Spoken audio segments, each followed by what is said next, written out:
Hey guys, welcome to my channel. I have a special guest. Today we are going to be reading scary Reddit stories while we do our makeup. So if you're wondering why I look chippity chopped right now, it's because I don't have any makeup on.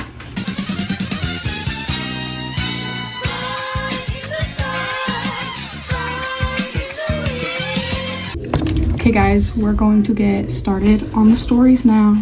A few years ago, I was walking through the woods off the beaten track a bit, and I smelled this really overpowering sweet smell.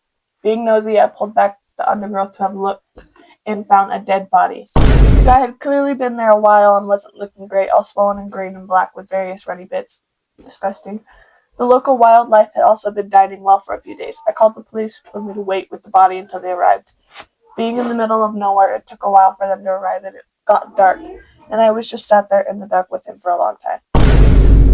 This isn't even really a scary story, you guys. What fucking good? I just about fell. I'm a high school teacher and make a regular habit of staying late into the evening. On the one particular night, I left somewhere around 8 p.m. It's pitch black since no one has bothered to fix the lights in this part of the school. In quotations, faculty spending wasn't prioritized that year. I'm not bothered by the dark as I am used to leaving at this time. I turn left from my door toward the quad in the front parking lot beyond it. On my left is my building, on the right are the backs of some portable classrooms. There's about 10 feet of space between both, all the way to the end of this outside hallway. I started walking thinking about some tests or the drive home, etc., when I hear some rapid footsteps behind me. They were off, like someone just turned the corner at the opposite end of my building. I don't think much of it since it's not unusual for some dance team or club to stay late practicing, just some kids running around. I keep walking and turn around. The steps get louder and louder, sounding closer. The kids are coming my way. I can hear the echo of someone's running footsteps on the concrete walkway bouncing off the walls on either side. Closer and closer, they're about to run right past me. I anticipate someone will pass right by me on my right, so I move a little to the left, and then just as the little footsteps right behind me, and I wait whomever, the footsteps completely stop.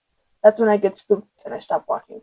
Turn around quickly and no one is there. I literally spin around twice to try to see where they went and still no one. It's still like 50 feet to the opening building between the portables and my building. Probably another 200 feet or so at the end. There was nowhere to disappear or hide. My only explanation? Ghosts are auditory hallucinations. Spooky, very spooky. This one is my husband's story. He was home alone after school one day, probably about 11, 12 years old at the time, and he was playing video games in his basement in South Dakota when something hit him in the back of the head. He turned around and found a crumpled piece of paper behind him. He thought it was someone who had come home early and was trying to pull a prank on him, but he went through the house and didn't see anyone. Then he realized he would have heard the alarm system beep if somebody had come in. And lo and behold, the alarm system was still set.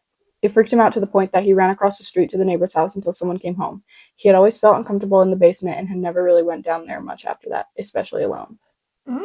Spooky. I was in 4th grade when my mom and I were messing around with a Ouija board. We were asking questions and my mom asked if the Ouija knew any of us, and the pointer moved to yes. Then she asked if it knew her. The answer was no. She asked if it knew me, and the answer was yes. She asked what the Ouija's name was, and it spelled out P-A-T. What freaked me out was that I had lost a classmate to an accidental hanging in the 3rd grade. My classmate's name, you guessed it, Pat. We closed down the session and never messed with it again. That has been over 50 years ago. Won't touch another one. Oh, hell no. I've only ever used a Ouija board once, and that was when I was 14 years old. I thought I knew everything. I didn't. I wish I knew then what I know now, because I had never used it, but it's my only experience, so here goes. My BFF decided she wanted to try it, so we climbed into her closet, shut the door, lit a candle, and brought the board out. We decided we'd ask something like, who would we marry when we grew up?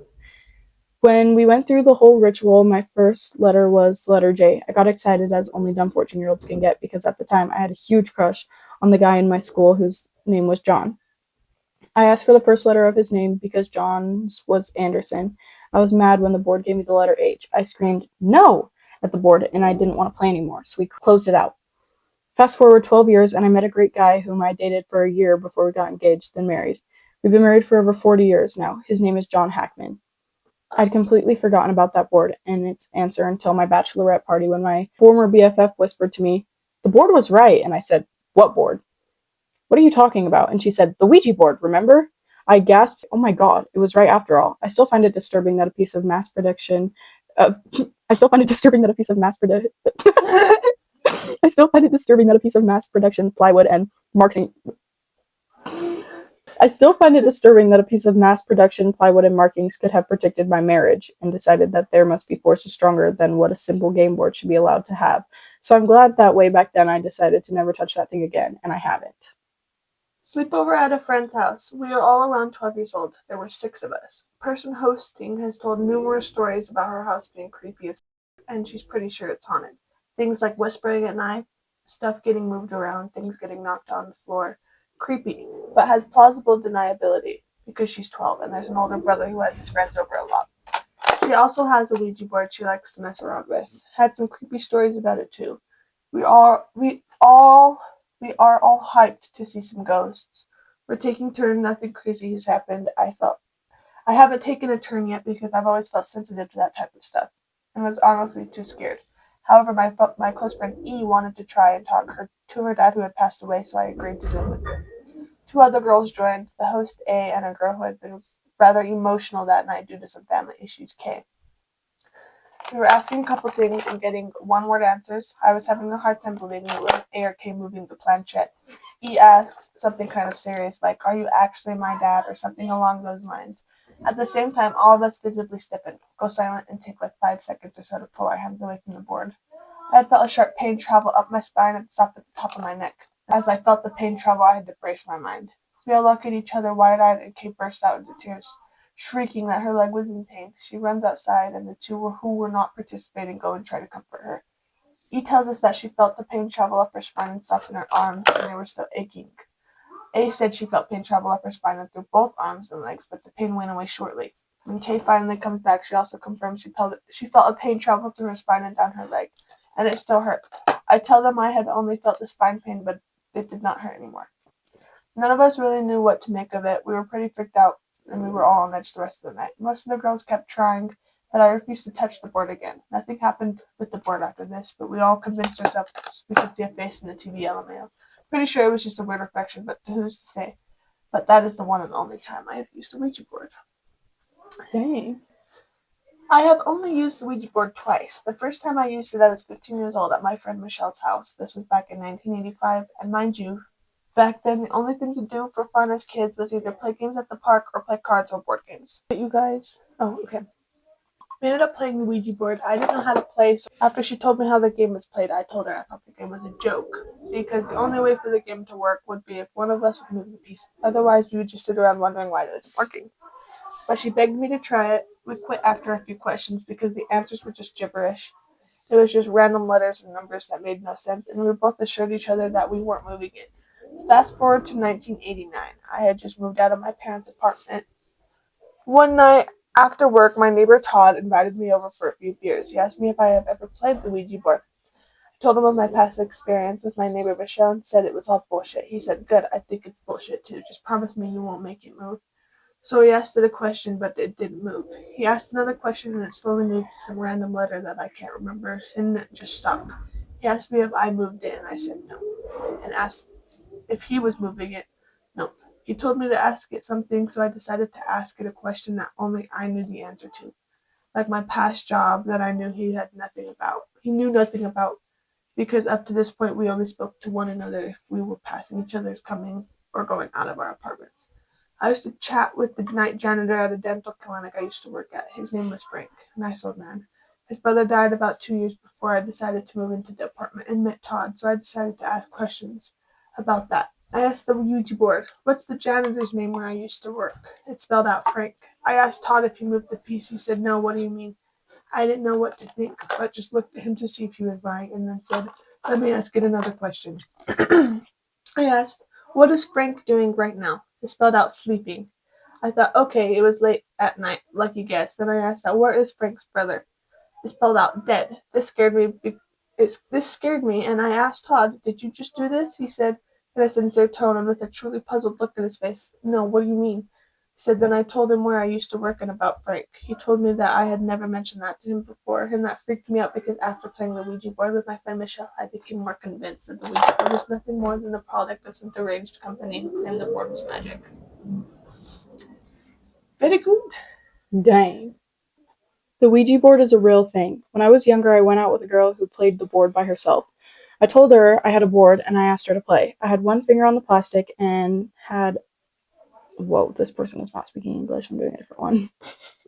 I was 14 or 15 when I had my first scary encounter. I would play with the Ouija board by myself in my room.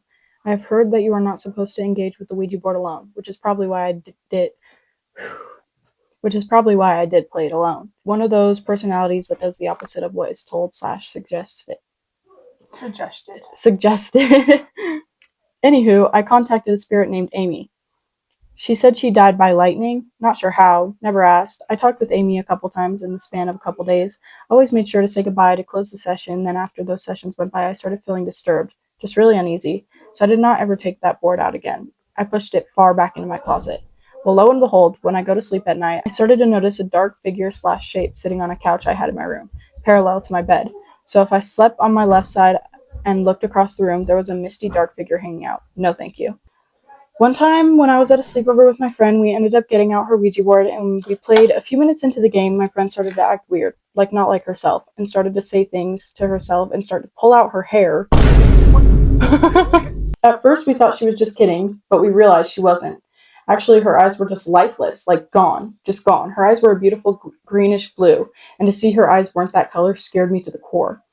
And after we asked to stop the game, she grabbed my hand, and as I went to say goodbye, she started to press back my fake nails I had on and took one off, and started to pin me down and yell at me for ruining her. She never acted like this, ever, so I was scared to say the least, and after I managed to push her off, she ended up hitting her head on the bed frame and knocked herself out. I froze. I wasn't sure what to do. I ended up trying to see if she can breathe, and she was, so I ended the game for good. Okay, guys, we are going to finish up a few steps of our makeup routine, and then we're going to come back with 2 more stories each. Yeah. Okay, we'll be right back. Okay, my makeup is done, so I'm going to read more stories. You need my cell phone. That is Yes. great.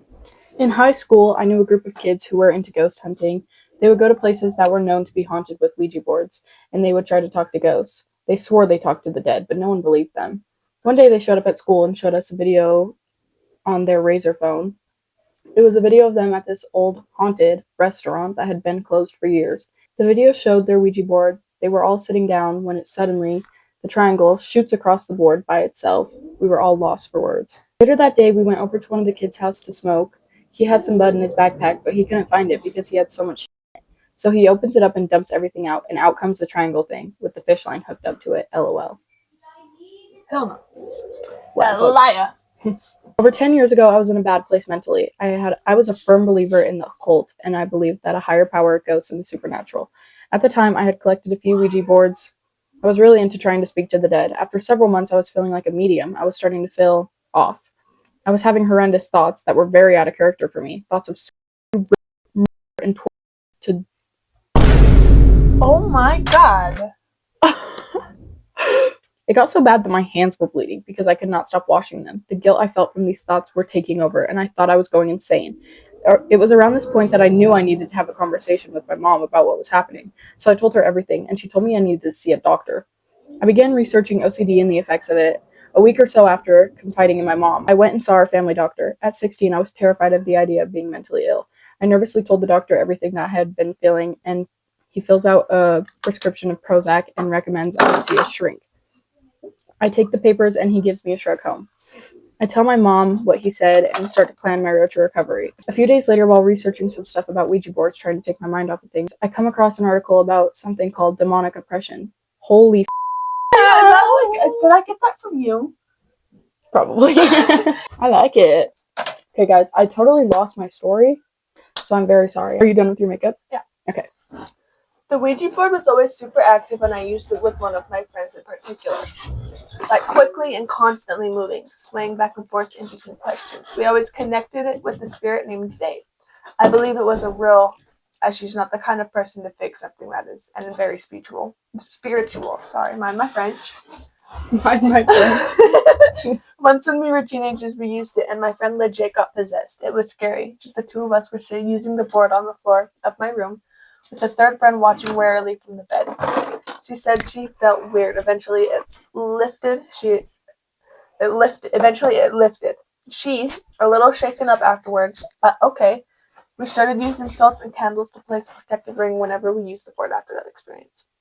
You guys used it again after that experience? Yeah, I would never. You crazy. However, for months after that, every time my mom went up to the attic, she felt this immense sense of dread, and she could just not stand being. Okay, guys, I keep running out of storage. And also, guys, a little spoiler for our next video. We're gonna go ghost hunting. Ooh. So if you guys liked my first two ghost hunting videos, you're definitely gonna want to watch this one because it's gonna be even scarier. Yes. So. Okay. Okay, I love. Thank you so much.